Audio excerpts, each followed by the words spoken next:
পক্ষ থেকে আমাদের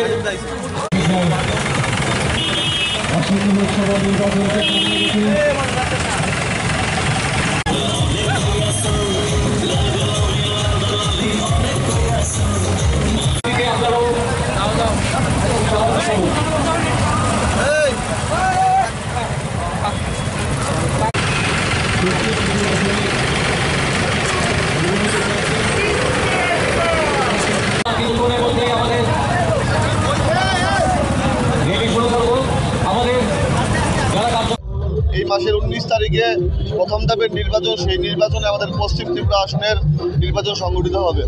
আমাদের যিনি প্রার্থী আছেন রাজ্যের জননেতা বিপ্লব কুমার দেবের সমর্থনে আজকে প্রতাপগড় মণ্ডল যুব মোর্চার উদ্যোগে আমরা একটা সুবিশাল সুসজ্জিত একটা বাইক র্যালির আয়োজন করেছি। সেই বাইক র্যালিতে দেখতে পাচ্ছেন যুবকদের উৎসাহ উদ্দীপনা মানে চোখে পড়ার মতো। তো আমরা আশা রাখবো একটা রেকর্ড সংখ্যক ভোট দিয়ে এই বিধানসভা থেকেও আমরা বিপ্লব কুমার দেবকে হাতকে শক্তিশালী করবো।